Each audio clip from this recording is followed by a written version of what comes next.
So, ayoko lang pangunahan. Pero right now, I'm just enjoying whatever we have. Masaya yung meron kami ngayon.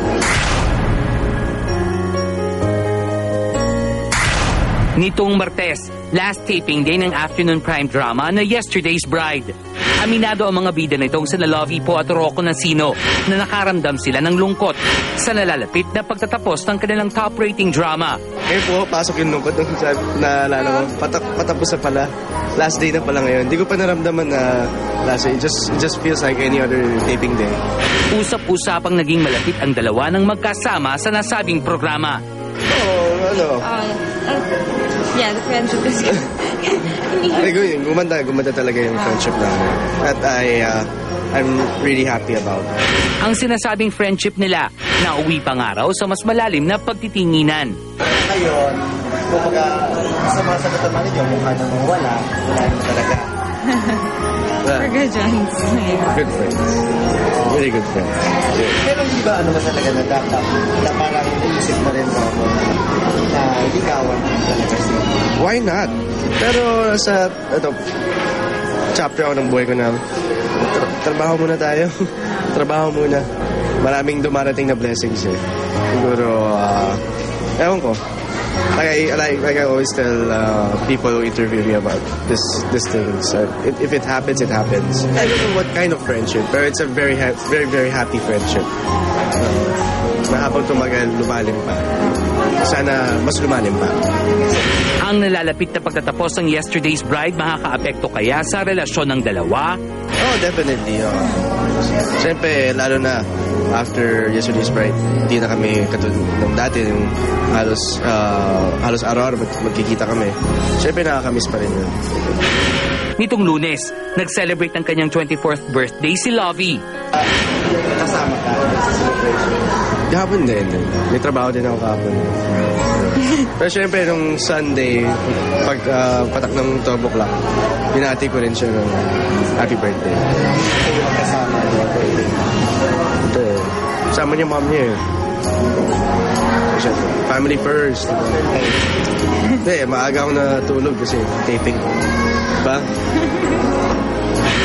Maraming nakakapansin na tila kakaiba ang happiness ni Lovie noong kanyang kaarawan. So, pwede si Rocco.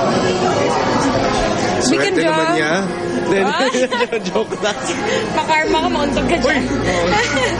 Makarma daw. Ano yung sabihin ko? Wala, we can draw inspiration naman from anything.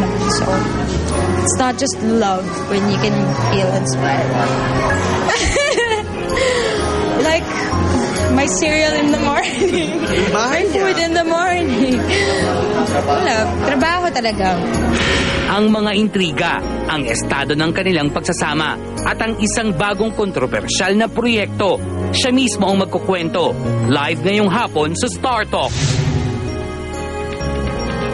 At nandito siya, higit na mas maganda pa in person. GMA's most in-demand drama actress, the birthday girl, Lovie po. Magandang happy birthday. Thank you so much. Oo. Yeah. Okay, at saka congratulations congrats sa successful run ng Yesterday's Bride. Teka muna, may LQ ba doon kayo kanina? Kasi parang nagsalita ka lang sa ending. Bakit ba ayaw mong tugunan yung mga sinasabi ni Rocco? No, natatawa nga ako. I wasn't talking most of the time. Just nag-agree lang ako. I don't know why. I was just laughing there. Because of love? Lobby? I don't know. Hindi, pero, di ba, supposedly, pag nag-end ang serye, nalulungkot kayo. Yeah. Aside from magiging malungkot, meron pa ba kayong ibang naramdaman dito sa pagtatapos ng Yesterday's Bride? Well, of course, naging masaya kami dahil nga maganda yung nangyari sa Yesterday's Bride. And I made a lot of good friends. Okay. Lahat ng staff and everybody else. Parang nagkaroon kami talaga ng bonding. And of course, it's the fact na masaya kami dahil naging successful naman. But then, malungkot talaga dahil hindi na kami magkikita like almost every day. Lahat kasi kami magkakasama palagi. So, Ibig sabihin, hindi na kayo makikita? no, I mean, Pati like, si kami Rocco. lahat. So, in other words, si Rocco Nacino, makikita mo pa rin? Oo naman. I mean, for sure, lahat kami magkikita-kita pa rin. Hindi naman yung wala akong pakialam dun sa iba. Kaya Rocco lang ang gusto ko malaman. Oo. Okay. Oh, yes, of course. Definitely. Makikita pa rin kayo? Oo naman. Kailan ang next? Tomorrow. I'm just kidding. Okay. yes, of course, hindi naman mawawala yun. We're not just friends lang naman dahil magkatrabaho kami. But then, matagal na yun. Pero nagkalapit daw kayo because of the show Yesterday's Bride. Yes, of Okay. course. Nagkalapit talaga kami. How close? Really, really close na I think isa siya sa mga malapit na tao rin sa akin ngayon. Isa siya sa mga matalik kong kaibigan. So, Lumalim ang relasyon. of course. I have to admit, yes. Okay, gano'ng kalalim? As in, anong leveling na tayo ngayon?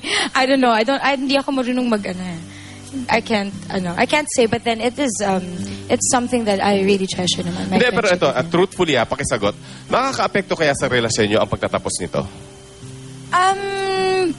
I don't think so naman. I don't think so. I'm so happy. Yes. Oo. So, anong mamimiss mo kay Rocco? Yung kakulitan niya, I think. Yes. Ano pa? Meron pa siyang ibang katangian, I'm sure. Yun, he's just a really, really funny guy. And he can just make me laugh anytime. Kahit madaling araw na sa set. Gagayahin niya yung anak namin, kunyari din sa Yesterday's Bride. And yun, tatawa lang ako the whole time. It'll last for like minutes talaga. So, I'm very happy nga. He Pero, can make me laugh. Yeah. May precious gift daw si Rocco sa'yo. Pwede, pa-share naman Hindi, sige, wag mo sabihin sa akin lang lang sabihin. Basta it's a very What? simple gift na Ano nga? naalala niya na gusto ko yun. Which is what? It's I feel so trapped. It's just simple. Basta I don't wanna say. Hindi, unan. Yes. It's yeah. Oh, He remembered something that I mentioned a long time ago. Hindi naman sing-sing na nakapatong sa unan. No, definitely. Nadala-dala ng ring bearer. hindi. Okay, hindi yun So at least unan. Okay. Hindi, okay, sige. Pero hindi. Pwede ba dito sabihin natin para bang, are you into it na kayo ni Rocco? Something deeper than friendship? No, we're really good friends. I think it's best to keep it that way first. Of course, we don't know what's gonna happen in the future with me and with him separately. Ganun. Pero magkaibigan talaga. You see a future with him? That's hard to answer.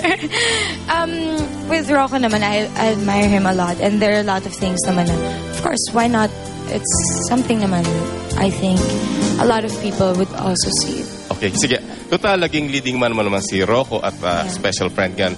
Anong message mo sa kanya, lalo na sa pagtatapos ng Yesterday's Bride? A message ko sa kanya, syempre gusto ko magpasalamat sa kanya because he's been like the perfect leading man. Nagpapasalamat ako and thank you for always making me smile and laugh.